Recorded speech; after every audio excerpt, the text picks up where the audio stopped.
आपण सगळे पाहताय की त्या दिवशी जो घडलेला विषय होता, त्या विषयामध्ये जे घडलं ते चुकीचं घडलं आणि यापुढे असं काही घडू नये यासाठी प्रशासनाने तसंच महानगरपालिकेच्या कर्मचाऱ्यांना काय कमी आहे, काय तुटवडा आहे, त्या संदर्भामध्ये आम्ही त्यांच्याशी बैठक घेतली, त्यांची विचारपूस केली आणि ते पुढील काळामध्ये त्या सर्व सुविधा कशा पुरवता येतील यासाठी प्रयत्न करा.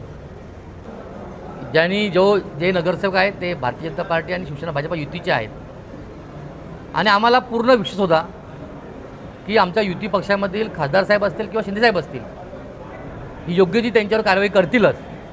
शिवाय प्रशासनाने काय कारवाई केली तर आपण पाहिली असेल की जे सरकार म्हणून किंवा जे कायद्याने जे होतं आहे ती कारवाई त्यांच्यावर झालेली आहे, त्यांच्यावर केस नमूद झालेली आहे. मी तर पहिले भारतीय जनता पार्टीच्या वतीनं जी घटना शास्त्रीनगर हॉस्पिटलमध्ये घडली आहे तिचा निषेध करतो आणि अशा घटना पुढे घडू नये यासाठी जे काय लागेल त्यासाठी आम्ही सर्व भारतीय जनता पार्टीचे नगरसेवक म्हणून प्रयत्न करणार आहोत. आणि मगाशीच कोणीतरी सांगितलं की आम्ही 4 दिवसानंतर 5 दिवसानंतर इथे उपस्थित झालो, परंतु मी आपल्याला सांगू इच्छितो की ज्या दिवशी ही घटना घडली रात्री त्याच्या नेक्स्ट डे सकाळी इथल्या ज्या CMO आहेत सादिया मॅडम, त्याचबरोबर शुक्ला मॅडम यांच्याशी रवींद्र चव्हाण साहेब, मी त्याचबरोबर नंदूजी बरोबर शशिकांतजी कांबळे आमचे उपमहापौर आम्ही सगळे संपर्कात होतो आणि त्याचे तुम्ही पुरावे देखील मॅडमकडनं घेऊ शकता. आणि आम्ही सातत्याने त्यांना हेच सांगत होतो की जे आपला स्टाफ आहे त्यांच्या पाठीशी आम्ही खंबीरपणे उभा आहे.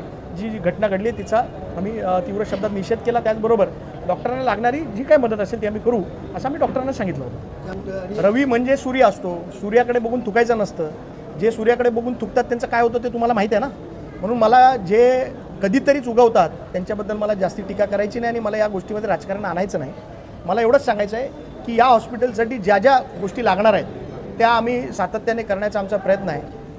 कल्याण आणि डोंबिवलीची लोकसंख्या मोठ्या प्रमाणात वाढली आहे, परंतु आपण बघत असाल तर इथे कित्येक वर्ष सिव्हिल हॉस्पिटलसारखी एक सुविधा लोकांसाठी नाही आहे. आणि आमची आज ठाम मागणी राहणार आहे की रवींद्र चव्हाण साहेब यांच्या नेतृत्वामध्ये कल्याण डोंबिवलीमध्ये लवकरच एक सिव्हिल हॉस्पिटल व्हावं किंवा एक शास्त्रीनगर किंवा रुक्मिणीबाईच्या हॉस्पिटलला सिव्हिल हॉस्पिटलचा दर्जा तरी मिळावा याच्यासाठी आमचा प्रयत्न राहणार आहे. कारण म्युन्सिपल हॉस्पिटलचे काही लिमिटेशन्स असतात आणि त्या सुविधा लोकांना मिळत नाही आणि त्याच्यासाठी हा आमचा प्रयत्न आहे की सिव्हिल हॉस्पिटल लवकरात लवकर कल्याण डोंबिवलीत यावं. तर आत्ताच आयुक्तांशी आमचं बोलणं झालं आहे. 24 तास पोलीस संरक्षण हॉस्पिटलमध्ये असणार आहे. आता बाहेरची जी केबिन आहेत त्या सगळ्या इलिगल केबिन तोडण्याचं काम आज होणार आहे आणि तिथे लवकरात लवकर सुरक्षा रक्षकाची केबिन तयार होणार आणि तिथे सुरक्षा रक्षक आम्ही सगळेजण आयुक्तांना आज भेटणार आहे. आज किंवा उद्या जसं वेळ भेटेल तेव्हा भेटणार आणि प्रामुख्याने आरोग्य समिती सभापती किंवा आरोग्य समिती या महापालिकेत लवकरात लवकर निर्माण व्हावी याकरता आम्ही भारतीय जनता पार्टीच्या वतीने पुढाकार घेऊ.